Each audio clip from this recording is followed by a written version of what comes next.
परमेश्वर की हुजूरी में आपका स्वागत है। हम सब चाहते हैं कि परमेश्वर हमारे जीवन में आए और हमारे जीवन में काम करे। पवित्र शास्त्र से पवित्र आत्मा हमें प्रकाशन देते हैं और वही प्रकाशन हमारे जीवन को बदलता है। सिर्फ पवित्र शास्त्र को पढ़ते रहेंगे और उसमें से कोई प्रकाशन नहीं आया तो हमारा जीवन में बदलाव नहीं आएगा। जो प्रकाशन आपको समझ में आया है वही प्रकाशन आपके जीवन को बदलने का सामर्थ्य रखता है।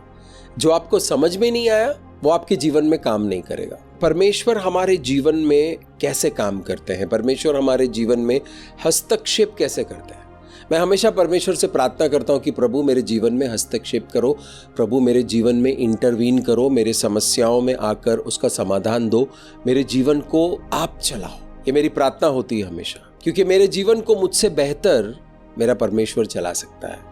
प्रभु यीशुआ मसीहा चला सकता है, पवित्र आत्मा चला सकता है। तो ये कैसे संभव होगा? बहुत लोग परमेश्वर से प्रार्थना करते हैं और प्रार्थना करते ही रहते हैं, लेकिन परमेश्वर का दखल या परमेश्वर का हस्तक्षेप या परमेश्वर का इंटरवेंशन देखते नहीं है, क्योंकि समर्पण नहीं है। जब तक हम अपने जीवन को परमेश्वर के हाथों में समर्पित नहीं करेंगे तब तक परमेश्वर हमारे जीवन में काम नहीं कर सकते। अगर हमारे जीवन के किसी पहलू में हम चाहते हैं कि परमेश्वर आकर काम करे, परमेश्वर आकर उस परिस्थिति को बदले, तो उस परिस्थिति का हमारे जीवन का समर्पण करना बहुत जरूरी है। विनम्र समर्पण। हमें अपने आप को दीन करना है, अपने आप को विनम्र करना है और विनम्रता से समर्पित करना है अपने जीवन को, अपने जीवन की समस्याओं को, अपने परिवार को, अपने पढ़ाई लिखाई को, अपने बिजनेस को, अपनी सेवकाई को, अपने शरीर को, अपनी सेहत को, अपनी बुद्धि को, अपनी समझदारी को, अपने जीवन के हर पहलू को हमें समर्पित करना है। समर्पण करना क्यों जरूरी है? समर्पित करने से क्या होता है? इस बात का अध्ययन करेंगे, इस बात को स्टडी करेंगे कि समर्पण क्यों जरूरी है। एक सिंपल सा उदाहरण देता हूं। एक कुर्सी पर आप हर रोज बैठकर काम करते हैं। वो कुर्सी थोड़ी सी टूटी हुई है, इसलिए वो आपको तकलीफ दे रही है। आपने कुर्सी को रिपेयर करने के लिए किसी कारपेंटर को बुला लिया। अब आप कुर्सी से उठकर कुर्सी कारपेंटर के हाथों में समर्पित करोगे तभी कारपेंटर उसको ठीक कर सकता है। जब किसी को भी ऑपरेशन करवाना होता है, ऑपरेशन थिएटर के टेबल पर उस इंसान को डॉक्टर के हाथों में अपने आप को समर्पित करना पड़ता है। यानी वो इंसान कुछ नहीं करेगा। अभी उसको एनेस्थेशिया दे दिया, उसको बेहोश कर दिया, वो इंसान लेटा हुआ है, उसको बोध नहीं है, जीवित है, सांसें चल रही है, सब कुछ मॉनिटर हो रहा है, लेकिन वो इंसान पूरी तरह डॉक्टर के हाथों में समर्पित है। अब डॉक्टर उस इंसान के ऊपर काम कर सकता है। अब वो सर्जन उस सर्जरी को कर सकता है क्योंकि उस इंसान ने अपने आप को समर्पित कर दिया। इस समर्पण के लिए फॉर्म पर सिग्नेचर लेते हैं, आपके रिश्तेदारों से बात होती है और काफी सारी फॉर्मेलिटीज होती है। लेकिन एक बार समर्पण हो गया, अब डॉक्टर अपना काम करेगा, वो सर्जन अपना काम करेगा। हमारी आदत है, मनुष्य की आदत है कि हम जूझते रहते हैं, क्योंकि बचपन से हमें सिखाया जाता है कि अपना काम खुद करना है। अब हम अपना काम खुद करते थक गए हैं, फिर भी करते रहते हैं और हमें सरेंडर करना, समर्पित करना आता ही नहीं है। बहुत मुश्किल होता है समर्पण करना, बहुत मुश्किल होता है सरेंडर करना, क्योंकि हमें चीजों पर कंट्रोल करने की आदत है, हमें चीजों को खुद से करने की आदत है। हमें सिखाया गया था बचपन से कि खुद से करो। अब जब हम खुद कर रहे हैं तो परमेश्वर नहीं आते हैं वहां पर, वो देखते रहते हैं कि मुस्तफा करते रहो। जब हम काम खुद कर रहे होते हैं तो परमेश्वर उसमें दखल नहीं देते, परमेश्वर उसमें हस्तक्षेप नहीं करते हैं। पवित्र आत्मा देखते रहेंगे कि मुस्तफा कोशिश कर रहा है, मेहनत किए जा रहा है, थक गया है, फिर भी करे जा रहा है। लेकिन एक बार भी मुस्तफा ने ये नहीं कहा कि प्रभु मैं इस कार्य को, जीवन के इस पहलू को तुम्हारे हाथों में समर्पित करता हूं। क्योंकि अगर मैंने ऐसा कहा होता तो परमेश्वर दखल देगा, परमेश्वर की आत्मा हस्तक्षेप करेगा और परमेश्वर की आत्मा वहां काम करना शुरू करेगा जहां पर मैंने समर्पण किया है। बहुत सारे लोग अपने बीमारियों से जूझते रहते हैं, अपनी बीमारी को समर्पित नहीं करते। बीमारी के बारे में स्टडी करते रहते हैं, बीमारी के बारे में रिसर्च करते रहते हैं, दवाइयों के बारे में रिसर्च करते रहते हैं, डॉक्टर कौन सा अच्छा है उसके बारे में स्टडी करते हैं, अच्छा है। लेकिन अगर आप समर्पित कर दोगे तो सही डॉक्टर के पास पवित्र आत्मा आपको पहुंचाएगा, सही ज्ञान आपको मिलेगा, सही समझदारी मिलेगी, सही मार्गदर्शन मिलेगा और आपका इलाज जल्द से जल्द हो जाएगा और परमेश्वर आपको छुड़ा देंगे। डॉक्टर दवाई देता है, चंगाई परमेश्वर देता है। डॉक्टर चंगाई नहीं देता है। किसी डॉक्टर से जाके पूछो कि आप चंगाई का गारंटी देते हो, तो बोलता है वो चंगाई का गारंटी नहीं देंगे, वो दवाई देंगे आपको, आप ठीक हो जाओगे ऐसे बोलेंगे, आपको लिख के नहीं देंगे। वो ज़बानी बोल भी दिया तो आपको लिख के नहीं देंगे। डॉक्टर दवाई देता है, परमेश्वर चंगाई देता है। हमेशा हर वक्त परमेश्वर ही चंगाई देता है। विनम्र होना जरूरी है। अगर हम विनम्र नहीं होंगे, अगर हम दीन नहीं होंगे तो हम समर्पण नहीं कर सकते। हम्बल होना जरूरी है। अगर हमने कहा कि प्रभु मुझसे नहीं हो रहा है, प्रभु बहुत खुश हो जाते हैं और प्रभु कहते हैं कि यस अब मैं करूंगा। समर्पण करना इतना मुश्किल क्यों है इंसान को?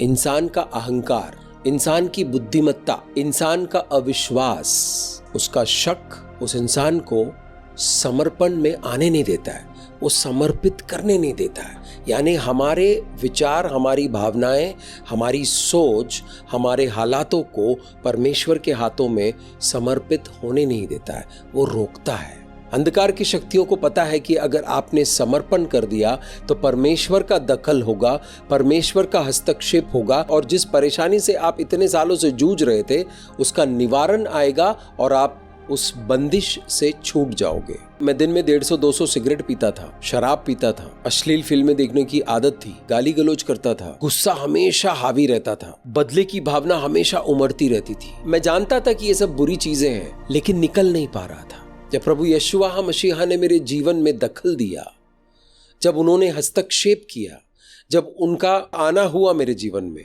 तब उन्होंने मुझसे पूछा कि इन सब चीज़ों से छुटकारा चाहिए। मैंने कहा हाँ प्रभु, इन सब चीज़ों से मुझे छुटकारा चाहिए। मैंने समर्पित कर दिया। जब मैंने समर्पित कर दिया तो परमेश्वर को छुड़ाने में ज़्यादा टाइम नहीं लगा, ऐसे छुड़ा दिया। कुछ चीज़ें हैं जो मुझे पता ही नहीं था कि ये भी समर्पित करना है, उन चीज़ों से मैं लंबे समय तक जूझता रहा। हमें पता नहीं होता कि कौन से एरियाज है, कौन से हमारे जीवन के पहलू है जो हमें सरेंडर करना है। जीवन के हर पहलू को सरेंडर कीजिए। हमारा अहंकार सरेंडर करने नहीं देता है, हमारी सो कॉल्ड खुददारी हमें समर्पित करने नहीं देता है। जी हाँ, बचपन में सिखाया जाता है कि खुददार बनो, खुददार बनो, खुददार बनो, अच्छा है, लेकिन इतना भी खुददार मत बनो कि आप परमेश्वर के हाथों में आपके जीवन की मुश्किल हालातों को समर्पित नहीं कर रहे हो। जैसे आप परमेश्वर के हाथों में समर्पित कर देंगे, परमेश्वर उसका निवारण देगा और वो मुश्किल आपके जीवन से निकल जाएगी। लेकिन हम लोग लड़ते रहते हैं, उसमें जूझते रहते हैं, मेहनत करते रहते हैं, मजदूरी करते रहते हैं, परेशान होते रहते हैं, लेकिन समर्पण नहीं होता हमसे। आज पवित्र आत्मा हमें अभिषेक करेगा विनम्र समर्पण करने के लिए। अगर आप चाहते हो कि परमेश्वर आपके जीवन में आकर काम करे, तो जिस पहलू में आप परमेश्वर को आकर काम करते हुए देखना चाहते हैं, उस पहलू को, उस डिपार्टमेंट को परमेश्वर के हाथों में समर्पित कीजिए। अगर आप नहीं चाहते हैं कि परमेश्वर आपके जीवन में आकर काम करे, तो आप समर्पित मत कीजिए। परमेश्वर का वचन है, मैं अपने वचनों के जरिए तुम्हें रहस्यमय बातों का खुलासा करूंगा। मेरे प्यारे दोस्त, विनम्र समर्पण एक रहस्य है। अगर आपने इस रहस्य को समझकर पकड़ लिया और अपने जीवन में उसका अमल कर दिया, तो आपके जीवन को बेहतरी के लिए बदलने से कोई ताकत रोक नहीं सकती। आपका जीवन बेहतर होता रहेगा, क्योंकि जब आपने समर्पण कर दिया तो परमेश्वर की शक्ति उस क्षेत्र में आकर आपके जीवन में काम करना शुरू करेगी। जब परमेश्वर आपके जीवन में काम करना शुरू करेगा, तब आपका जीवन बदलने से कोई रोक ही नहीं सकता। इसलिए हम परमेश्वर के वचनों को पढ़ते हैं। इस चैनल में जितने भी वीडियोस हैं, उन सभी वीडियोस में मैसेजेस है, संदेश है, सुसमाचार है, रहस्यों का खुलासा हुआ है। जब आप उन रहस्यों को पकड़ेंगे, अपने जीवन में अमल करेंगे, तो आपका जीवन बदलता हुआ नजर आता है। मैंने परमेश्वर के सामर्थ्य को अपने सेवकाई के जरिए लोगों के जीवन को छूते हुए देखा है। मैं जब अपने भाइयों बहनों को कहता हूं कि अपने जीवन को समर्पित करो, और जिन लोगों ने समर्पण किया, जिन लोगों ने समर्पित किया, उनका जीवन बदला। जिस क्षेत्र को समर्पित किया उस क्षेत्र में बदलाव आया। अपने बुद्धि को समर्पित कीजिए, अपनी समझदारी को समर्पित कीजिए, अपने भावनाओं को समर्पित कीजिए, अपने मनस्थिति को समर्पित कीजिए, अपनी परिस्थिति को समर्पित कीजिए, अपने परिवार को समर्पित कीजिए, अपने बच्चों को समर्पित कीजिए, उनकी पढ़ाई लिखाई को समर्पित कीजिए, आपके बिजनेस को समर्पित कीजिए, आपके जॉब को समर्पित कीजिए, आपकी सेवकाई को समर्पित कीजिए, आपकी आत्मिक बढ़ोतरी को समर्पित कीजिए, अपनी सेहत को समर्पित कीजिए। जब आप सर्वशक्तिमान परमेश्वर, वो परमेश्वर जिसको सब कुछ मालूम है, बुद्धि ज्ञान विवेक में परिपूर्ण, उनके हाथों में जब आप अपना जीवन देते हो, जीवन के उस पहलू को देते हो, तो वो उस पहलू को बदल देंगे, उस डिपार्टमेंट को बेहतरीन बना देंगे। आपके पूरे जीवन को आपने समर्पित कर दिया, आपके पूरे जीवन को बदल देंगे। आइए परमेश्वर के वचनों में से देखते हैं कि समर्पण किस तरह काम करता है, और ये समर्पण किस तरह करते हैं, क्यों करना जरूरी है। मत्ती के सुसमाचार 15वां अध्याय 21 से लेकर 28 तक पढ़ेंगे। यीशु वहां से निकलकर सुर और सौदा के देश की ओर चला गया, और देखो उस देश से एक कनानी स्त्री निकली और चिल्ला चिल्ला कर कहने लगी, हे प्रभु, दाऊद के संतान, मुझ पर दया कर, मेरी बेटी को दुष्ट आत्मा बहुत सता रहा है। पर उसने उसे कुछ उत्तर न दिया, और उसके चेलों ने आकर उससे विनती कर कहा, इसे विदा कर, क्योंकि वो हमारे पीछे पीछे चिल्लाती आती है। उसने उत्तर दिया कि इज़राइल के घराने के खोई हुई भेड़ों को छोड़ मैं किसी के पास नहीं भेजा गया। पर वो आई, उसे प्रणाम करके कहने लगी, हे प्रभु, मेरी सहायता कर। उसने उत्तर दिया कि लड़कों की रोटी को लेकर कुत्तों के आगे डालना अच्छा नहीं है। उसने कहा, सत्य है प्रभु, पर कुत्ते भी वो चुरचार खाते हैं जो उनके स्वामियों के मेज से गिरता है। इस पर यीशु ने उसको उत्तर देकर कहा कि है स्त्री, तेरा विश्वास बड़ा है, जैसे तू चाहती है तेरे लिए वैसा ही हो। और उसकी बेटी उसी घड़ी से चंगी हो गई। पवित्र आत्मा ने ये वाक्या पवित्र शास्त्र में क्यों रखा? मत्ती के सुसमाचार में लेखक मत्ती ने इस वाक्य को लिख दिया पवित्र आत्मा से भरकर। यीशु मसीह जा रहे थे, पीछे से एक कनानी स्त्री, यहूदी नहीं है, कनानी है, कनानी स्त्री ने चिल्ला चिल्ला कर कहा, हे प्रभु, दाऊद के पुत्र। यहूदियों को पता है कि जो मसीहा आने वाला है वो दाऊद का वंशज होगा, तो यहूदी लोग मसीहा को दाऊद के पुत्र के नाम से पुकारते हैं। लेकिन ये कनानी औरत है, ये यहूदी नहीं है। इसको पता है कि अगर मैं यहूदी बन के जाऊंगी तो मेरी बेटी को छुटकारा मिलेगा। एक माँ की तड़प को देखिए आप, अपने बच्ची के चंगाई के लिए, अपनी बच्ची के छुटकारा के लिए कुछ भी करने के लिए तैयार है।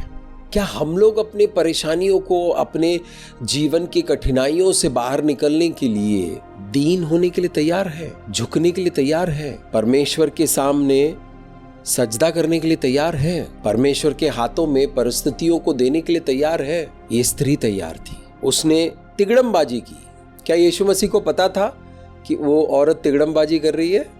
बिल्कुल पता था। उस दौर में जो इंसान अपने आप को समर्पित करके, सरेंडर करके, सच्चाई के साथ यीशु मसीह के सामने हाथ जोड़कर आते थे, उनको चंगाई मिल जाती थी। लेकिन इस औरत ने तिगड़मबाजी की, तो यीशु मसीह ने पलट के जवाब नहीं दिया। वो रुकी नहीं, वो चिल्लाती रही, हे प्रभु, दाऊद के पुत्र, मेरी बेटी को दुष्ट आत्माएं परेशान कर रही है, मेरी सहायता करो। उसके चिल्लाने से परेशान होकर यीशु मसीह के चेलों ने यीशु मसीह से कहा, इससे बात करो, इसको चलता करो, ये चिल्लाते हुए हमारे पीछे पीछे आ रही है। क्या आपने एक बार प्रार्थना करके, 2 बार प्रार्थना करके, या 1 महीना 2 महीना प्रार्थना करके उम्मीद छोड़ दिया? आपको उम्मीद से रहना चाहिए। इस औरत को सब धुतकार रहे थे, लेकिन इसने छोड़ा नहीं। ये यहूदी नहीं है, कनानी औरत है। प्रभु यीशुआ मसीहा को समझ में आ गया। वो जवाब नहीं दे रहे थे। चेले परेशान होकर प्रभु से कहा, प्रभु, इससे बात करके इसको चलता करो, ये पीछे पीछे चिल्लाते हुए आ रही है। तब यीशु मसीह ने उस औरत को उत्तर दिया, इज़राइल के घराने की खोई हुई भेड़ों के अलावा मैं किसी के पास नहीं भेजा गया, यानी इज़राइल के लोगों के अलावा मैं किसी के पास भेजा नहीं गया हूं, मैं किसी को छुड़ाने वाला नहीं हूं। ऐसा यीशु मसीह ने उस औरत से कहा। इतना सुनना काफी है। अगर हमसे ऐसा कोई कह देता तो हम कहते हैं कि ठीक है, फिर मत करो, हम जा रहे हैं। लेकिन स्त्री ने क्या किया? वो आई और उसे प्रणाम करके कहने लगी, हे प्रभु, मेरी सहायता कर। यीशु मसीह के सामने आई, वो जमीन पर गिर पड़ी, प्रभु की आराधना की और हाथ जोड़कर विनती की कि प्लीज मेरी सहायता करो। क्या किया इस औरत ने? इस माँ ने क्या किया? इस माँ ने अपने बेटी के लिए अपने आप को दीन कर दिया, अपने आप को विनम्र करके समर्पित कर दिया प्रभु के हाथों में। तब यीशु मसीह ने फिर से जवाब दिया और कठोर जवाब दिया। सुनिए क्या कहते हैं। उसने उत्तर दिया कि लड़कों की रोटी लेकर कुत्तों के आगे डालना अच्छा नहीं है। यीशु मसीह ने कहा, बच्चों की रोटी लेकर कुत्तों के सामने डालना अच्छा नहीं है। यीशु मसीह ने उस औरत को पहले से ही जवाब दिया था कि मैं इज़राइल के घराने से खोई हुई भेड़ों को उद्धार देने के लिए, बचाने के लिए आया हूं, किसी और के लिए आया ही नहीं हूं। तब औरत ने छोड़ा नहीं, वो आकर प्रणाम किए और उन्होंने कहा कि प्लीज मेरी सहायता करो। तब यीशु मसीह ने फिर से कहा कि बच्चों की रोटी लेकर कुत्तों को कौन डालता है? देखिए उस माँ ने क्या जवाब दिया। उसने कहा, सत्य है प्रभु, और दीन कर दिया अपने आप को, और विनम्र कर दिया और समर्पित हो गई। पर कुत्ते भी वो चूर चार खाते हैं जो उनके स्वामी के मेज से गिरता है। इंसान जब टेबल के ऊपर बैठकर खाना खाता है तो बचा हुआ जो कुछ है वो कुत्ते को डाल देते हैं, तो कुत्ते वहां से खा लेते हैं। इस औरत ने अपने आप को दीन करके पूरी तरह से समर्पित कर दिया। यीशु मसीह ने कहा कि बच्चों का खाना लेकर कुत्तों को नहीं दे सकते। उस माँ ने, उस औरत ने कहा, कुत्ते भी तो स्वामियों के टेबल से, प्लेट से गिरा हुआ खाना खा लेते हैं ना, वही समझकर मेरी बच्ची को चंगाई दे दो। कभी कभी परमेश्वर हमें आजमाते हैं, क्या हम दीन होने के लिए तैयार हैं? जब हम दीन होकर अपने आप को समर्पित करते हैं तो हम धन्यता में ऊपर की ओर चढ़ते हैं। जब हम परमेश्वर के हाथों के नीचे अपने आप को दीन होकर समर्पित करते हैं तो परमेश्वर हमें ऊंचे स्थानों पर उठाता है। जवाब सुनकर यीशु मसीह आनंदित हुए, खुश होकर कहा कि हे स्त्री, तेरा विश्वास बहुत अच्छा है, जिस तरह तू चाहती है उस तरह तेरे साथ हो। और उसी वक्त उसकी बेटी दुष्ट आत्माओं की पकड़ से आजाद हो गई। उसी वक्त यीशु मसीह ने कहा, जिस तरह तेरे मन की इच्छा है उसी तरह पूरी हो। अगर आप चाहते हो कि परमेश्वर आपकी मन की इच्छाओं को पूरा करे तो आप अपने आप को दीन कर दीजिए, अपने आप को विनम्र करके समर्पित कर दीजिए, अपने हालातों को समर्पित कर दीजिए, अपने जीवन को समर्पित कर दीजिए, अपने जीवन के उस पहलू को समर्पित कर दीजिए। इजराइलियों की अकड़ को देखकर यीशु मसीह दुखी थे, इस औरत की दीनता को देखकर यीशु मसीह आनंदित हो गए। अगर आप सुसमाचार को ध्यान से पढ़ेंगे तो फरीसियों से, यानी इजराइल के जो धर्माधिकारी थे, उनसे यीशु मसीह भिड़ते रहते थे, क्योंकि उनके उसूल, उनके तरीके परमेश्वर के तरीके नहीं थे। वो सख्त हो गए थे, कठोर हो गए थे, उनके तरीकों ने लोगों को मुश्किल में डाल दिया था। लेकिन यहाँ एक औरत है जिसने सिर्फ सुना है कि यीशु मसीह है, मसीहा है, दाऊद के वंश से आया है, वो चंगाई देगा, मैं कुछ भी करके आज चंगाई लेकर आऊंगी। जब हम सभा में जाते हैं, जब हम कलीसिया में जाते हैं, जब हम प्रचार सुनने के लिए जाते हैं, जब हम दास के पास जाते हैं, तो क्या आपके अंदर उस तरह की तड़प होती है कि प्रभु मैं आज आपसे ये लेकर जाऊंगा? मैं प्रचार करने के लिए अलग अलग कलीसियाओं में जाता हूं, लेकिन उस कलीसिया में परमेश्वर मेरा सबसे ज्यादा इस्तेमाल करता है जहां के लोग भूखे हैं, जहां के लोगों ने अपने आप को विनम्र किया है, दीन करके, अपने आप को समर्पित करके परमेश्वर के हुजूरी में आ गए हैं। अब वहां पर पवित्र आत्मा का ऐसा अनुग्रह निकलता है कि सभी लोग धन्य हो जाते हैं। क्या हमें उतनी भूख लगी है? क्या हम उतना तड़पते हैं हमारे छुटकारे के लिए? क्या हम चंगाई के लिए हमारी उतनी तड़प होती है, या फिर हम गोलियां खाकर चलाते रहते हैं? धन्यवाद करेंगे परमेश्वर को दवाइयों के लिए, लेकिन परमेश्वर के पास जब आप आओगे तो आपको चंगाई मिलेगा, छुटकारा मिलेगा। अब ये कनानी औरत है और हम आत्मा में इजराइल के वंशज हैं, हम आत्मा में इज़राइल का घराना है। जब अन्य जाति के औरत के लिए परमेश्वर वो काम कर सकते हैं तो आपके लिए और मेरे लिए क्यों नहीं करेंगे। और अभी यीशु मसीह क्रूस पर मारे नहीं गए। इज़राइल ने यीशु मसीह को रिजेक्ट नहीं किया है।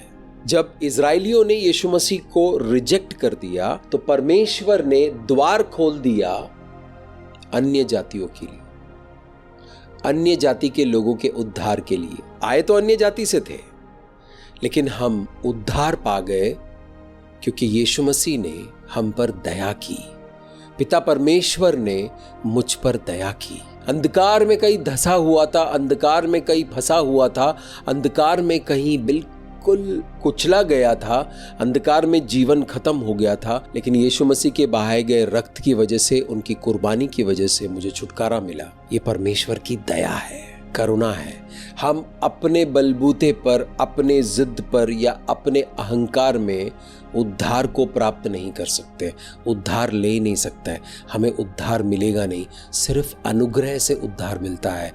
उद्धार एक फ्री गिफ्ट है, साल्वेशन एक फ्री गिफ्ट है, एक तोहफा है परमेश्वर का हमारे लिए। कैसे लेंगे हम? दीन होकर, विनम्र होके, समर्पित करते हुए लेंगे। दीन होकर, समर्पित करके जब हम इस उद्धार को ग्रहण करते हैं तो वो उद्धार हमारे जीवन में प्रकट होता है। बहुत लोगों ने उद्धार को ले लिया है, लेकिन वो उद्धार उनके जीवन में प्रकट नहीं हुआ क्योंकि वो विनम्र नहीं हुए, उन्होंने समर्पण नहीं किया। कुछ लोग गुस्से में समर्पित करते हैं, हाँ चलो प्रभु कर लो जो करना है, लो मैं समर्पित करता हूं। ये नहीं चलेगा। विनम्र होकर समर्पित करना है। परमेश्वर आपसे प्रेम करते हैं। परमेश्वर वहां आपको डांटने के लिए नहीं बैठे हैं। प्रभु ने, पिता परमेश्वर ने प्रभु यशुआ मसीहा को इस जगत का नाश करने के लिए नहीं भेजा है। वो इसलिए आए थे ताकि जगत का उद्धार हो, यानी बचाए जाए। नाश में पड़े हुए हैं लोग, नाश में पड़े हुए, वहां से बचा लिया जाए। लोग निंदा की हालत में पड़े हुए हैं, वहां से बचा लिया जाए। हम ब्रह्मांड को बनाने वाले सर्वशक्तिमान परमेश्वर के हुजूरी में आते हैं। कोई बुराई नहीं है विनम्र होकर उस महान शक्ति के सामने समर्पित करना। लोग इंसानों के सामने सर झुका देते हैं। हालात की वजह से लोग मजबूर होकर इंसानों के सामने झुक जाते हैं, इस उम्मीद से कि कोई तो मदद करे। लेकिन परमेश्वर की आत्मा आज हमसे ये कहने के लिए आए हैं कि पिता परमेश्वर जो तुमसे प्रेम करता है, उसके धर्मी दाहिने हाथ के नीचे अपने आप को विनम्र करके समर्पित कर दो। वो अपने धर्मी दाहिने हाथ से तुम्हें उठाकर ऊंचे स्थानों पर ले जाएगा, हमारे जीवन को कामयाब बनाएगा। गिनती की किताब अध्याय 12 को जब हम पढ़ते हैं तो वहां हम देखते हैं कि मूसा ने एक कुश की औरत से शादी कर ली, क्योंकि मूसा की जो बीवी थी वो चल बसी। मूसा बुजुर्ग हो चुके थे, उनको सहारे की जरूरत थी। तो मूसा की बहन मरियम और मूसा का भाई आरून, ये दोनों आपस में गॉसिप करने लगे। ये दोनों आपस में मूसा के खिलाफ बात करने लगे। ये दोनों अहंकार में इतना तक कह गए कि मूसा अकेला ही सुनता है परमेश्वर से, क्या परमेश्वर हमसे बात नहीं करता? तो परमेश्वर ने आरून, मरियम और मूसा को मिलनी के तंबू के पास बुलाया और आरून और मरियम से कहा कि ये मेरा दास है और इससे विनम्र मनुष्य कोई नहीं है इस वक्त धरती के ऊपर। मैं भविष्यवक्ताओं के दर्शन में आकर उनसे बात करता हूं, लेकिन मेरा दास मूसा जो अपने आप को विनम्र करके चलता है, उससे मैं सीधे बात करता हूं, फेस टू फेस। परमेश्वर ने आरून और मरियम से कहा कि मेरे इस दास के बारे में भला बुरा कहते वक्त तुम लोगों को डर नहीं लगा? जब आप अपने आप को विनम्र करते हो, परमेश्वर के उस सामर्थ्य भरे हाथों के नीचे रहते हो, काम करते हो परमेश्वर का, तो आपके खिलाफ बात करने वालों को कुछ करने की जरूरत नहीं है। परमेश्वर संभाल लेंगे उनको। परमेश्वर हमारे जीवन में ऐसे काम आज भी करते हैं। हमारे खिलाफ आने वाले लोगों को समझदारी देते हैं, समझा देते हैं। हमें समझाने की जरूरत ही नहीं पड़ती है, परमेश्वर समझा देते हैं। गिनती की किताब अध्याय 12 के 3 में लिखा हुआ है, मूसा तो पृथ्वी भर के रहने वाले मनुष्यों से बहुत अधिक विनम्र स्वभाव का था। पवित्र आत्मा ने पवित्र शास्त्र में ये स्टेटमेंट लिखकर हमें ये संकेत किया है, हमें ये संदेश दिया है, हमें ये उपदेश दे रहे हैं कि अपने आप को विनम्र करके चलो, मैं तुम्हारी रक्षा करूंगा, तुम्हारे खिलाफ बोलने वाले लोगों का मुंह मैं बंद करवाऊंगा। आगे की कहानी तो आपको पता है। मरियम जो मूसा की बहन है, उसको 7 दिन तक कोड लगा रहा उसके हाथ में, वो 7 दिनों तक कोड़ी बनी रही। परमेश्वर अपने विनम्र दासों के साथ रहता है। जिन जिन दास लोगों ने अपने आप को विनम्र करके पूरी तरह समर्पित करके चल रहे हैं, उनके साथ परमेश्वर की आत्मा, परमेश्वर का सामर्थ और परमेश्वर खुद चलता है। मत्ती के सुसमाचार 8वां अध्याय 1 से लेकर 3 तक पढ़ते हैं। यीशु मसीह एक पहाड़ के ऊपर जाकर उपदेश दे रहे थे, सिखा रहे थे। बहुत लंबा समय वो उपदेश चला। वहां से जब उतर कर आ रहे थे, जब वो उस पहाड़ से उतरा तो एक बड़ी भीड़ उसके पीछे हो ली, और देखो एक कोढ़ी ने पास आकर उसे प्रणाम किया और कहा कि हे प्रभु, यदि तू चाहे तो मुझे शुद्ध कर सकता है। यीशु ने हाथ बढ़ाकर उसे छुआ और कहा, मैं चाहता हूं तो शुद्ध हो जा। और वो तुरंत कोढ़ से शुद्ध हो गया। पिछले गवाही में हम देखते हैं कि उस औरत की बेटी तुरंत चंगाई पा गई, ठीक हो गई, दुष्ट आत्माओं के पकड़ से आजाद हो गई, फ्री हो गई। यहां पर हम देखते हैं कि कोढ़ी, जिसको लेप्रेसी हुआ है, उस जमाने में उसका इलाज नहीं था।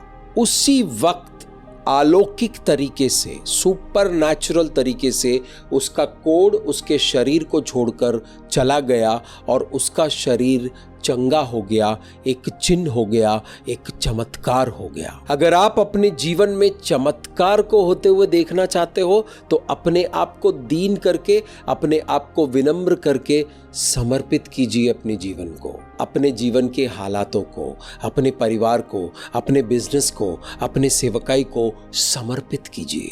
अगर आप समर्पित करोगे, अपने आप को विनम्र करके, अपने आप को दीन करके आप समर्पित करोगे, तो आप चमत्कार को होते हुए देखोगे अपने जीवन में। ये परमेश्वर का वचन है, खाली नहीं जाएगा, आपके जीवन में प्रकट होगा। हम लोग अपने आप को विनम्र नहीं कर पाते हैं, हम लोग समर्पित नहीं हो पाते हैं। समर्पण हमारे लिए बहुत मुश्किल है, लेकिन परमेश्वर का वचन कह रहा है आज आपसे, विनम्रता से समर्पण करो, विनम्रता से समर्पित हो जाओ, हम्बल तरीके से सरेंडर कर दो। कोढ़ी लोग बहुत हैं, इज़राइल भरा हुआ था कोढ़ियों से। शहर के बाहर बहुत सारे कोढ़ी लोग थे, लेकिन ये एक कोढ़ी अपने आप को विनम्र करके आया। उस जमाने में कोढ़ी अगर किसी मनुष्य को छुएगा तो वो मनुष्य अशुद्ध हो जाएगा। उस जमाने में ये सोच थी, जिसको कोढ़ हुआ है उस पर परमेश्वर का प्रकोप आया है, परमेश्वर का श्राप आया है। कोढ़ी को हाथ लगाना मूसा के कानून के मुताबिक गैर कानूनी था, उसकी सजा भुगतनी पड़ेगी। जिस इंसान ने हाथ लगाया उसको भी भुगतना पड़ेगा, कोढ़ी को तो जान से मार देंगे। तो ऐसे माहौल में एक कोढ़ी हिम्मत करके लोगों के बीच में आ रहा है। कोढ़ी लोगों का काम है जहां लोगों को देखे वहां से दूर भाग जाओ, लेकिन ये कोढ़ी कुछ अलग था। ये कोढ़ी को पता था कि मैंने अगर अपने आप को विनम्र करके, दीन करके, समर्पित करके प्रभु यीशुआ मसीहा के चरणों में जाकर बैठ जाऊं तो वो मुझे शायद चंगाई दे देंगे। मेरे प्यारे दोस्त, इस बात की गहराई को समझो, अल्फाज देखो, शब्द देखो। पहले तो आकर प्रभु की आराधना की, प्रणाम किया। जब आप आराधना करते हो प्रभु की, तो आप अहंकार में आराधना करके कुछ फायदा ही नहीं है। अगर आप समर्पण में आराधना नहीं कर रहे हो तो उस आराधना का कोई मतलब ही नहीं है। इस जीवन के लिए धन्यवाद प्रभु, इस जीवन में आपने जो भी अब तक किया है उसके लिए धन्यवाद प्रभु। आपने अब तक मुझे जिंदा रखा है उसके लिए धन्यवाद करता हूँ प्रभु। आपने मेरे परिवार को संभाल कर रखा उसके लिए हम धन्यवाद करता हूँ प्रभु।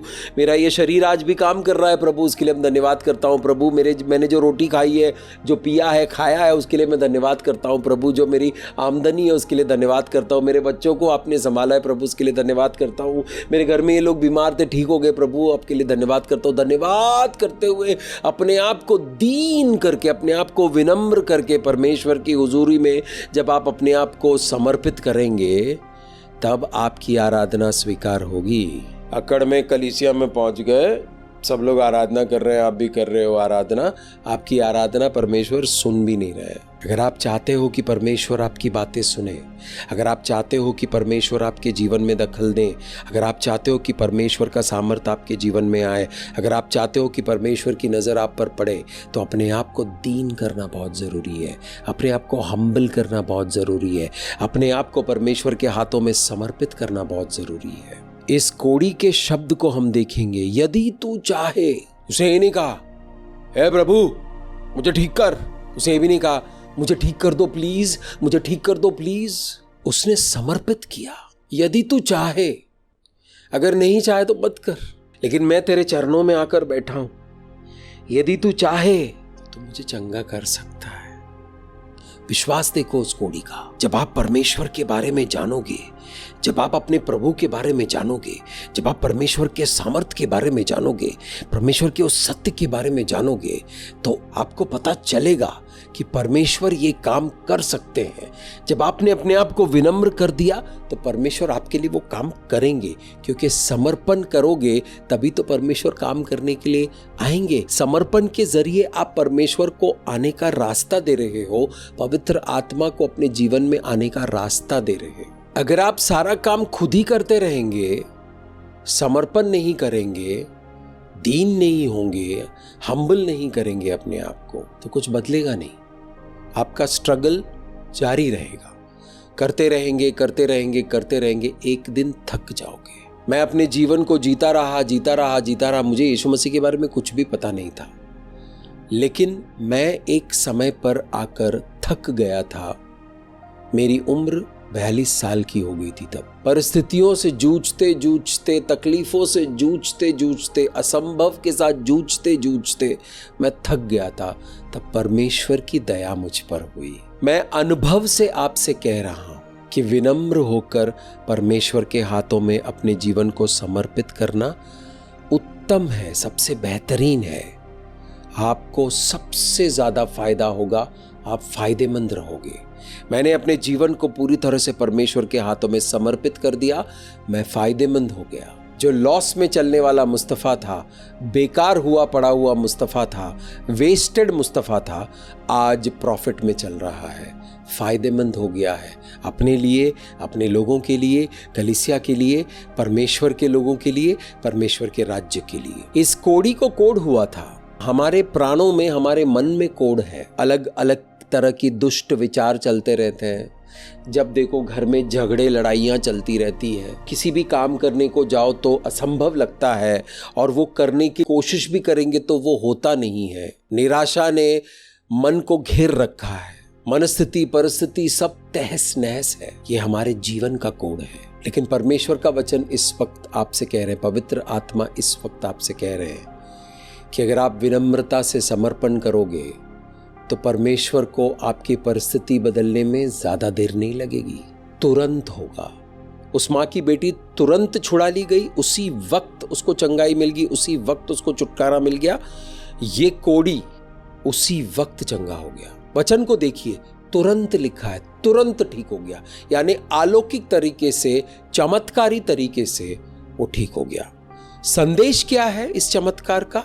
कि परमेश्वर के हाथों में दीन हो जाओ, परमेश्वर के हाथों में समर्पित हो जाओ, परमेश्वर की मर्जी के मुताबिक चलो, परमेश्वर आपको तुरंत छुड़ा देंगे, तुरंत आपकी चंगाई आएगी, तुरंत आपको छुटकारा मिलेगा, तुरंत आपका जीवन बदलना शुरू हो जाएगा, तुरंत। 20 सालों का सिगरेट का आदत परमेश्वर ने एक दिन में आजाद कर दिया, एक क्षण में आजाद कर दिया। 2012 नवंबर 5 सुबह 3 बजे आखिरी सिगरेट मेरे हाथ में था, उसका कश लगा रहा था। परमेश्वर की आत्मा ने कहा, इसको पूरा पीकर छोड़ोगे या आधे को फेंक कर उसको कुचल कर छोड़ोगे? मैंने कहा, प्रभु इसको फेंक दूंगा, कुचलूंगा और छुटकारा ले लूंगा। वो दिन है और आज का दिन है। 12-13 साल हो गए, सिगरेट की जरूरत ही नहीं पड़ी। जिस सिगरेट के बगैर मैं सांस भी नहीं ले सकता था, अभिनेता था मैं, एक्टिंग करता था, सीरियलों में, फिल्मों में सिगरेट के बगैर कुछ कर ही नहीं पाता था। एक भी दिन ऐसा नहीं गया जिसमें मैंने सिगरेट नहीं पी हो। जिस तरह मेरी सांसें चलती थी, सिगरेट का धुआं भी उसी तरह सांसों के साथ मिल गया था। उसके बगैर चलना मुश्किल हो गया था, लेकिन परमेश्वर ने तुरंत छुटकारा दे दिया। तुरंत गाली गलौज से तुरंत छुटकारा दे दिया। व्यभिचार की आत्मा से तुरंत छुटकारा दे दिया। व्यभिचार की आत्मा आपको अश्लील फिल्में दिखाता है। व्यभिचार की आत्मा की पकड़ थी, कोड था, वो तुरंत छुड़ा दिया। मत्ती के सुसमाचार 4 अध्याय 1 से लेकर 11 को जब आप पढ़ते हैं तब आप वहां पर देखते हैं कि यीशु मसीह को पवित्र आत्मा बपतिस्मा के बाद बीहड़ों में लेकर गए परीक्षा के लिए। और परीक्षा लेने के लिए कौन आया? आजमाने के लिए कौन आया? शैतान आया। शैतान को मुंह तोड़ जवाब दे सकते थे। शैतान को प्रभु यीशु अपना असली रूप दिखा सकते थे, लेकिन उन्होंने ऐसा किया नहीं। शैतान ने बोला, भूख लगी है, ये जो पत्थर पड़ा हुआ है परमेश्वर के पुत्र हैं, तो पत्थर को निकालो, रोटी बनाओ, खा लो। प्रभु यीशु पत्थर को रोटी बनाकर खा के दिखा सकता था, हे शैतान, तू जानता नहीं है कि मैं कौन हूं, तुझे कोई आइडिया नहीं है, तू किससे बात कर रहा है, मैं। और वो अपना रूप दिखा देता तो शैतान की हालत खराब हो जाती और मकसद अधूरा रहता। जो काम करने के लिए आए थे वो अधूरा रह जाता। शैतान जांचने के लिए आया, ये पत्थर को निकालकर रोटी बनाएगा कि नहीं बनाएगा। देखा इसने कुछ किया नहीं। शैतान ने देखा कि यीशु मसीह ने कुछ किया नहीं, तो ये सिर्फ नाम का परमेश्वर का पुत्र है, इसने कुछ किया ही नहीं। अगर शैतान को पता होता कि ये परमेश्वर का मेमना है तो शैतान यीशु मसीह को क्रूस पर कभी भी मरने नहीं देते। वो सब कुछ तहस नहस कर देता, लेकिन यीशु मसीह को मरने नहीं देते, क्योंकि यीशु मसीह के क्रूस के ऊपर मृत्यु की वजह से उसका सर कुचला गया है। तो उसका सर कुचला जाने वाला है, तो उस काम को वो पूरा करने के लिए सपोर्ट करेगा या उस काम को रोकने की कोशिश करेगा? सही सोचा आपने, रोकने की कोशिश करेगा। इसलिए यीशु मसीह परमेश्वर का पुत्र होने के बावजूद, परमेश्वर का अद्भुत आत्मा होने के बावजूद, अद्भुत शक्ति होने के बावजूद अपने आप को दीन किया, अपने आप को परमेश्वर के हाथों में विनम्र किया, और वो जो टेस्टिंग था उसमें से साफ साफ निकल आए।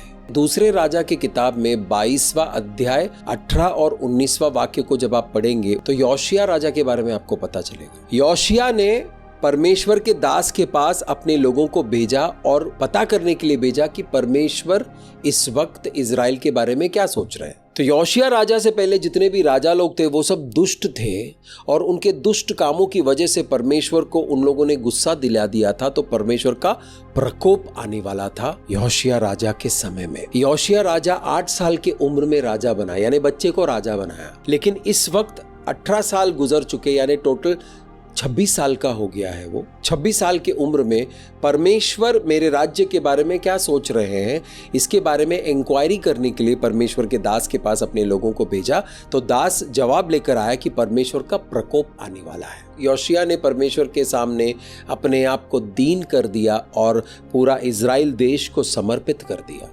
योशिया के विनम्रता की वजह से, योशिया के समर्पण की वजह से जो बुरा समय इजराइल के ऊपर आने वाला था उसको परमेश्वर ने रोक लिया। योशिया के विनम्रता से, उसके दीनता से प्रसन्न हो गए। परमेश्वर को प्रसन्न करना चाहते हो, आपके जीवन में मुश्किल हालातों को आने से रोकना चाहते हो, अंधकार की शक्तियों का वार को रोकना चाहते हो, अपने जीवन में बेदारी देखना चाहते हो, अपने जीवन में ब्रेक थ्रू देखना चाहते हो, तो अपने आप को दीन कीजिए और परमेश्वर के हाथों में अपने जीवन को, अपने परिस्थितियों को समर्पित कर दीजिए। आप जब तक परमेश्वर पर पूरा विश्वास नहीं करते हैं तब तक आप अपने जीवन को, अपने परिस्थितियों को परमेश्वर के हाथों में समर्पित नहीं कर पाओगे।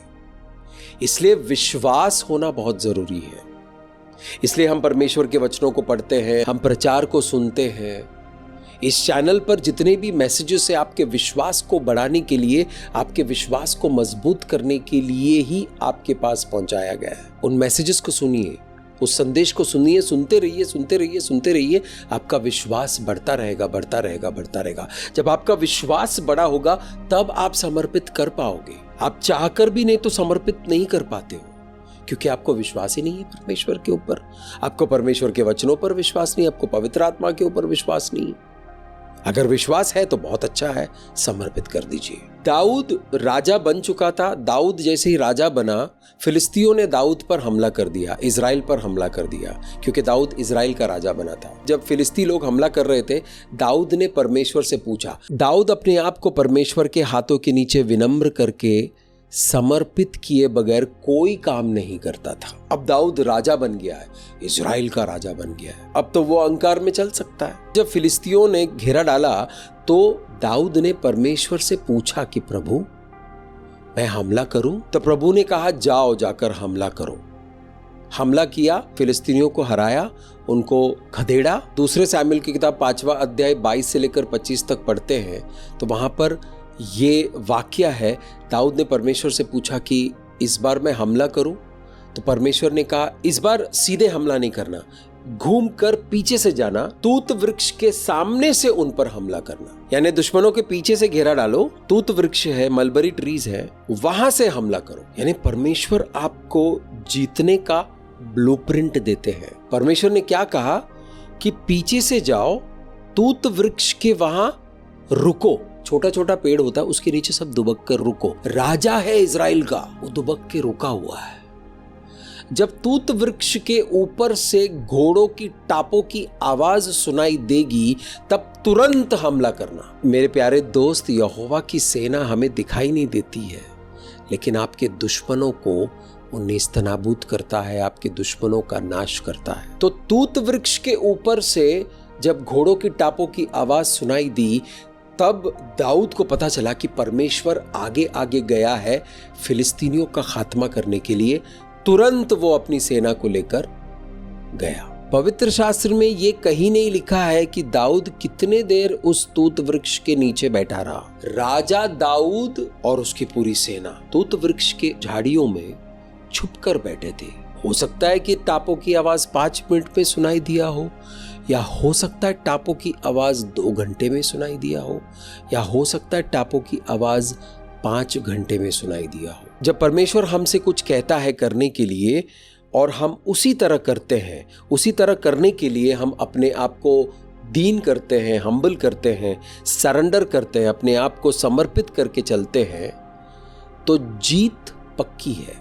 लेकिन अगर हम अपने आप चलते हैं, अपना दिमाग लगाते हैं, विनम्र नहीं होते हैं, समर्पित नहीं करते हैं, तो हमें अपने ताकत से जीतना पड़ेगा। जीत सकते हैं तो जीतो। मैं तो परमेश्वर के सामर्थ्य के जरिए इस जीवन को जीतना चाहता हूं। मैं तो परमेश्वर के हुजूरी में रहना चाहता हूं। मैं तो परमेश्वर के साथ मिलकर चलना चाहता हूं। मैं परमेश्वर के मजबूत धर्ममय हाथों के नीचे दीन होकर समर्पण के साथ चलना चाहता हूं, क्योंकि वहां पर जीत जो है, विक्ट्री जो है, जरूर मिलेगी। वहां पर मेरा जीवन सफल होगा। परमेश्वर की योजनाओं के मुताबिक मेरा जीवन बनेगा, पूरा होगा और संतुष्टि के साथ इस दुनिया को छोड़कर जाऊंगा, ऐसा मेरा विश्वास है। जिन लोगों ने विश्वास किया परमेश्वर के वचनों पर, उन लोगों का विश्वास बेकार नहीं गया। उन लोगों की गवाही बेहतरीन गवाही है। दूसरे राजा की किताब 5वां अध्याय 1 से लेकर 19 तक आप पढ़ेंगे तो नामान नाम के एक किरदार से आपकी भेंट होगी। नामान सायरिया राजा का खास आदमी था। युद्ध को जीतना कैसे है वो जानते थे। उनको कोढ़ हो गया, वो अपने कोढ़ से पीड़ित थे। तो एक इब्रानी नौकर थी उनके साथ। उन्होंने कहा कि इजराइल में एक भविष्यवक्ता है एलीशा, मैं हाथ जोड़ के विनती करती हूं। विनम्र कर दिया उस दास ने अपने स्वामी के चंगाई के लिए। उसने विनम्र कर दिया अपने आप को, दीन हो गई, हाथ जोड़ के कहा उनसे कि प्लीज वहां पर चलते हैं, आपको चंगाई मिलेगी। नमान यानी राजा का सिपह सालार, एडमिरल, सेनापति तैयार हो गया। युद्ध में नहीं जाता था, लेकिन युद्ध को कैसे जीतना है वो प्लान बनाता था। बैकग्राउंड में प्लान बनाता था, उसी तरह युद्ध लड़ी जाती थी और वो लोग जीतते थे। ऐसे बड़े अफसर को, बड़े ओहदे पर चलने वाले एक इंसान को राजी करना इतना आसान नहीं है। दीन होकर उस दास ने, उस हिब्रू बच्ची ने उनको राजी किया और इजराइल लेकर आए एलीशा नबी के पास। नबी ने अपने असिस्टेंट को भेजा और कहा 7 बार यर्दन नदी में डुबकी लगा लो, आप ठीक हो जाओगे। नमान बड़ा आदमी था, कोड़ी था, लेकिन औदा तो बड़ा था। उसको गुस्सा आ गया, बोला मुझे नहीं करना है ये सब, हमारे देश में क्या नदी नहीं है, मैं वहां जाके डुबकी लगा लूंगा। फिर से वो दास जो उनके साथ थी, उसने अपने आप को दीन किया, विनम्र कर दिया और कहा कि स्वामी प्लीज कर लो, आप ठीक हो जाओगे। उसकी बात को मानकर नामान जो है वो यर्दन नदी में 7 बार डुबकी लगाया और उसका कोढ़ ठीक हो गया। मेरे प्यारे दोस्त, आपके आसपास कोई विनम्र इंसान है और वो विनती कर रहा है आपसे, उसकी बातों को नजरअंदाज मत कीजिएगा। बहुत बार हम विनम्र नहीं हो पाता है तो परमेश्वर इंसान को हमारे जीवन में भेजता है जो खुद विनम्र होकर परमेश्वर के हाथों के नीचे दीन होकर अपने आप को समर्पित करके चल रहा है। और उसके मुंह से जब आपके लिए कुछ संदेश आता है तो उसको बहुत सीरियसली लीजिए, क्योंकि वो परमेश्वर के हाथों के नीचे विनम्र है, दीन है। परमेश्वर उनके जीवन के जरिए काम कर सकता है। अगर हम दीन नहीं होंगे, हम हम्बल नहीं होंगे, हम सरेंडर नहीं करेंगे तो परमेश्वर हमारा इस्तेमाल नहीं कर सकता है। आप चाहते हो कि आपके जीवन का इस्तेमाल हो परमेश्वर की महिमा प्रकट करने के लिए, तो आपको दीन होना पड़ेगा, आपको विनम्र होना पड़ेगा। आप चाहते हो कि आपका जीवन सफल हो, आप कामयाब हो अपने जीवन में, तो आपको दीन होना पड़ेगा, आपको विनम्र होना पड़ेगा। किसके हाथों के नीचे? परमेश्वर के हाथों के नीचे। आइए फिलिपियों की किताब 2 अध्याय 5 से लेकर 9 तक पढ़ते हैं। जैसा मसीह यीशु का स्वभाव था वैसा ही तुम्हारा भी स्वभाव हो। विनम्र होना एक स्वभाव है। अगर मुझे विनम्र होना नहीं आता है तो मैं सीख सकता हूँ। एक नया स्वभाव अपने अंदर मैं बना सकता हूँ। एक टाइम था जब मैं सिगरेट नहीं पीता था, मुझे सिगरेट पीने का स्वभाव नहीं था, लेकिन मैंने सिगरेट पीना सीखा, सिगरेट पीना शुरू किया और करते करते मेरा स्वभाव बन गया, मेरी आदत बन गई। अगर आप किसी चीज को प्रैक्टिस करते रहोगे तो वो आपका स्वभाव बन सकता है, आपका हैबिट बन सकता है। तो बुरी बातों को हम आने देते हैं और बुरी चीजें हमारा स्वभाव बन जाता है। अगर बुरी चीजें हमारा स्वभाव बन सकता है तो कितना ज्यादा अच्छी चीजों को हम अपने स्वभाव बना सकते हैं। जैसा मसीह यीशु का स्वभाव था वैसा ही तुम्हारा भी स्वभाव हो, जिसने परमेश्वर के स्वरूप में होकर भी परमेश्वर के तुल्य होने को अपने वश में रखने की वस्तु ना समझा, वरन अपने आप को ऐसा शून्य कर दिया और दास का रूप धारण किया और मनुष्य के समानता में हो गया और मनुष्य के रूप में प्रकट होकर अपने आप को दीन किया और यहाँ तक आज्ञाकारी रहा कि मृत्यु, हाँ, क्रूस की मृत्यु भी सह ली। इस कारण परमेश्वर ने उसको अति महान भी किया और उसको वो नाम दिया जो सब नामों में श्रेष्ठ है। अगर आप अपने जीवन को श्रेष्ठ होते हुए देखना चाहते हो, अगर आप अपने जीवन को महान होते हुए देखना चाहते हो, तो आप यीशु मसीह के स्वभाव की तरह अपनी स्वभाव को बनाइए। क्या है उनका स्वभाव? परमेश्वर का पुत्र होने के बावजूद उन्होंने अपने आप को दीन किया, इतना दीन किया कि मृत्यु को भी गले लगा लिया। यीशु मसीह आए थे मरने के लिए, यीशु मसीह आए थे क्योंकि परमेश्वर का मेमना है, उनकी बलि दी जानी थी। आप और मैं परमेश्वर का मेमना नहीं है कि हमारी क्रूस के ऊपर बलि दी जाएगी, लेकिन ये सिद्धांत है परमेश्वर के राज्य का। जब हम परमेश्वर के उस महान हाथों के नीचे अपने आप को दीन कर देंगे, विनम्र कर देंगे और समर्पित कर देंगे, तो परमेश्वर हमें इतना ऊंचा उठाएगा कि पूरी दुनिया देखती रह जाएगी। जो लोग यीशु मसीह को क्रूस पे लटकाने के लिए ले जा रहे थे वो तुच्छ मनुष्य है। आज रोमन साम्राज्य का नामो निशान है? बताइए, इतना बड़ा साम्राज्य था, नामो निशान मिट गया है। यीशु का नाम आज भी है, पूरी दुनिया में गूंज रहा है। साम्राज्य वाले अहंकार में मत रहो, जिस दिन समय आएगा उस दिन विनाश होगा, साम्राज्यों का नामो निशान मिट जाएगा। लेकिन जिन लोगों ने अपने आप को दीन किया, परमेश्वर के हाथों के नीचे दीन किया, समर्पित किया, उनका नाम हमेशा रहेगा, क्योंकि उनका नाम अमर हो जाएगा, अनंत जीवन में चला जाएगा। ये परमेश्वर का वचन है मेरे दोस्त। क्योंकि यीशु मसीह ने अपने आप को दीन किया, परमेश्वर के स्वरूप में होने के बावजूद उन्होंने उस शक्ति का इस्तेमाल नहीं किया लोगों के खिलाफ, लोगों की चंगाई के लिए उस शक्ति का इस्तेमाल किया। लोगों के खिलाफ यानी उनके ऊपर जो वार करने वाले लोग थे उनके खिलाफ उन्होंने उस शक्ति का प्रदर्शन नहीं किया। अगर आपने सुसमाचार को ध्यान से पढ़ा है तो आप वहां देखते हो कि यीशु मसीह गिरफ्तार होने के बाद ज्यादा बोले ही नहीं, चुप रहे। बोल सकते थे, भाषण दे सकते थे, अपने शब्दों से रोमन साम्राज्य का खात्मा कर सकते थे, उसी वक्त तुरंत हो जाता। लेकिन उन्होंने अपने दैवीय शक्तियों का उपयोग नहीं किया, क्योंकि वो परमेश्वर का मेमना बनकर आए थे मरने के लिए, बलि दी जानी थी। तो परमेश्वर के कामों के सामने उन्होंने अपने आप को दीन कर दिया। गेत्सेमनी के बगीचे में जब यीशु मसीह पीड़ित थे तब उन्होंने कहा कि ये प्याला क्या गुजर सकता है प्रभु? क्या ऐसा हो सकता है कि जो मैं करने के लिए आया हूं वो मैं ना करूं? तब उनको पवित्र आत्मा ने आपके बारे में याद दिलाया, आपके परिवार के बारे में याद दिलाया। तब यीशु मसीह ने कहा कि है पिता, मेरी नहीं तेरी मर्जी हो। और क्योंकि यीशु मसीह दीन हुए, उन्होंने अपने मकसद को पूरा किया, उसकी वजह से आज हम आशीषित हैं, अनुग्रहित हैं और ये बातें सुन रहे हैं, समझ रहे हैं। अगर आप और मैं परमेश्वर के हाथों में दीन होकर समर्पित कर देंगे तो परमेश्वर की योजनाएं पूरी हो जाएगी।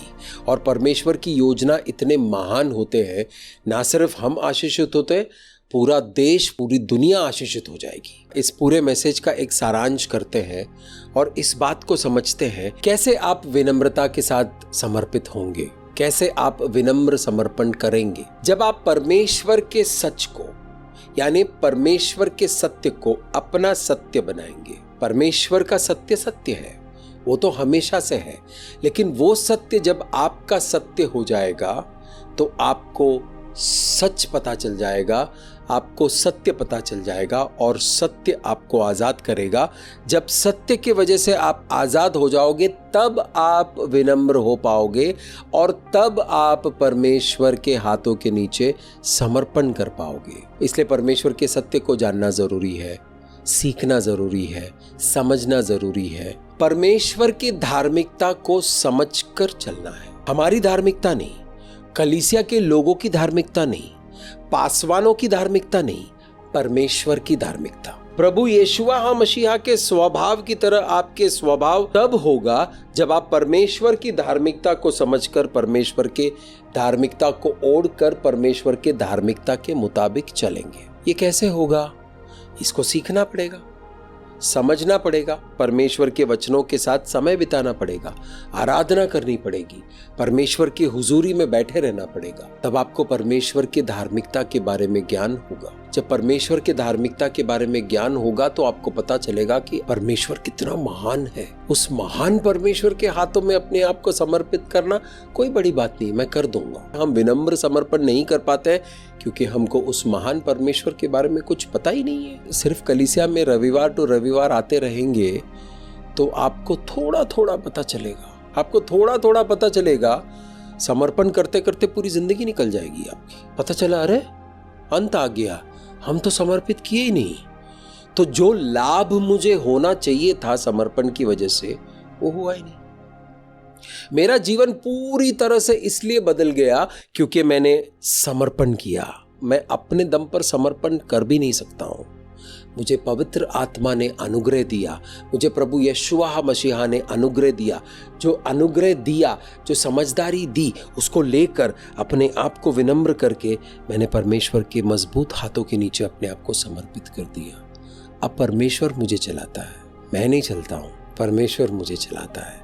आनंद ही आनंद है, सामर्थ ही सामर्थ है। प्रभु यीशुआ मसीहा के सुसमाचार की शांति को अपने मन में ग्रहण करना है, उस शालोम में चलना है। जब आप सुसमाचार की शांति को ग्रहण करेंगे, उस शांति में चलेंगे, उस शालोम में चलेंगे, तभी आप परमेश्वर के हाथों के नीचे समर्पण कर पाओगे, विनम्रता के साथ समर्पित हो पाओगे।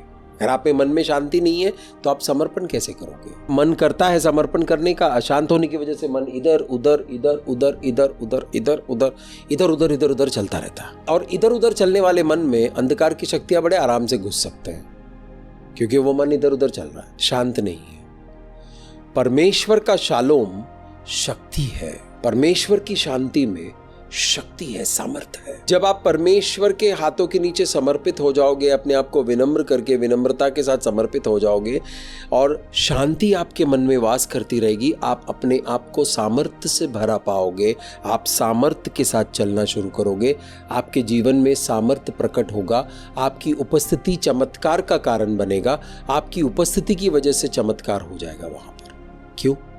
क्योंकि आप समर्पित हो। जैसे आप अपने आप को दीन करोगे, जैसे आप अपने आप को विनम्र करके समर्पित कर दोगे, आपके जरिए परमेश्वर अलौकिक काम कर सकता है, चमत्कारी काम कर सकता है। ये रहस्य मैं आपको दे रहा हूं। परमेश्वर के वचनों में से पवित्र आत्मा ने ये प्रकाशन के जरिए ये रहस्य का खुलासा किया है।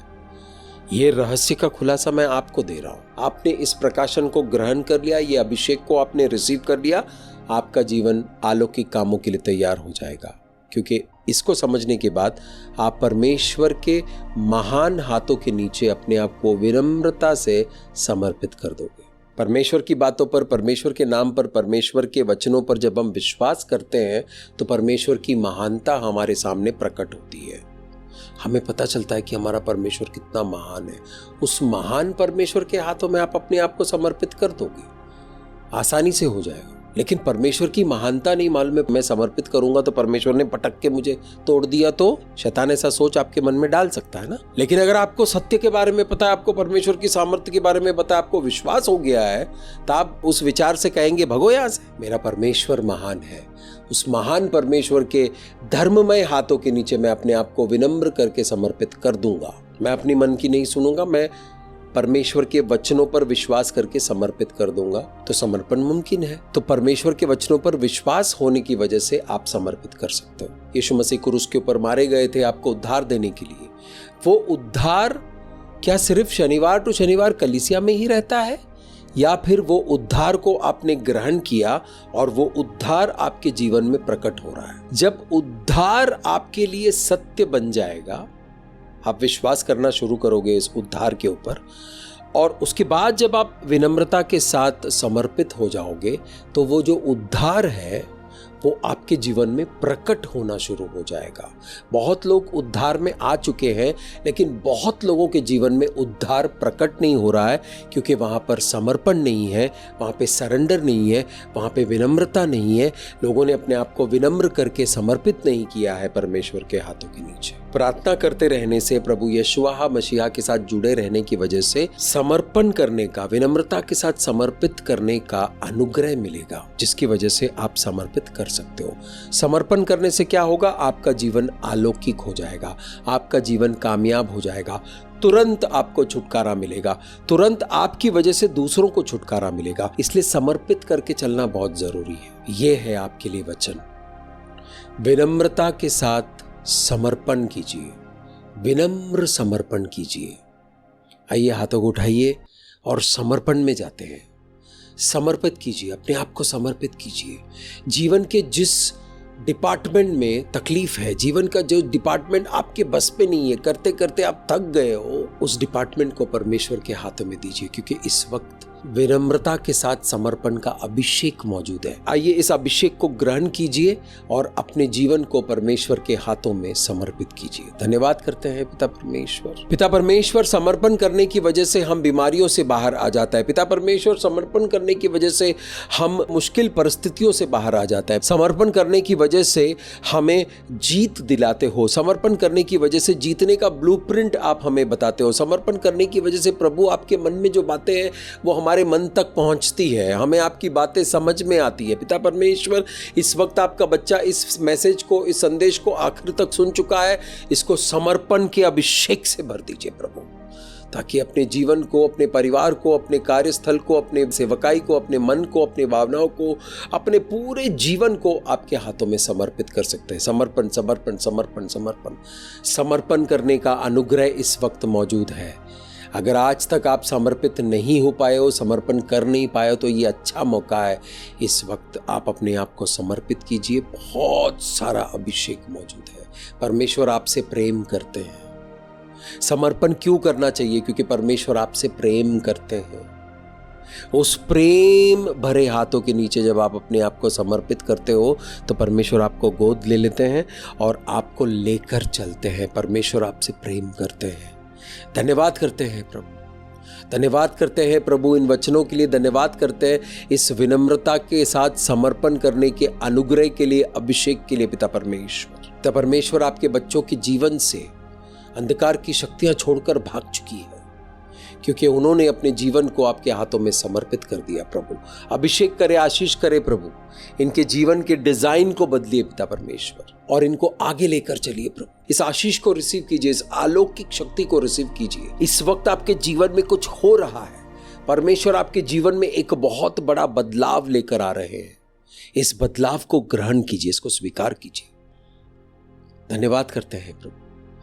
पिता परमेश्वर, हर एक प्रार्थना आपके समक्ष एक खुशबू बनकर आती है, ये प्रार्थना भी आपके समक्ष एक खुशबू बनकर आएगी। प्रभु अभिषेक जो आपने दिया है, जो छुटकारा आपने दिया है, जो समझदारी आपने दिया है, विनम्र होकर समर्पित करने का जो अभिषेक आपने दिया है प्रभु, उसके लिए हम कोटि कोटि धन्यवाद करते हैं प्रभु। पिता परमेश्वर, ये सभी अलौकिक वरदानों को हम प्रभु यीशु मसीह के लहू में ढाकते हैं और उसे सील करते हैं, और यीशु मसीह के पवित्र नाम से इस प्रार्थना को मांगते हैं। आमीन। मेरा नाम मुस्तफ़ा है और मैं प्रभु यीशु मसीह का दास हूँ। अगर आप चाहते हैं कि परमेश्वर आपके जीवन में आकर काम करे, तो आप परमेश्वर के हाथों के नीचे अपने आप को विनम्र करके समर्पित कर दीजिए।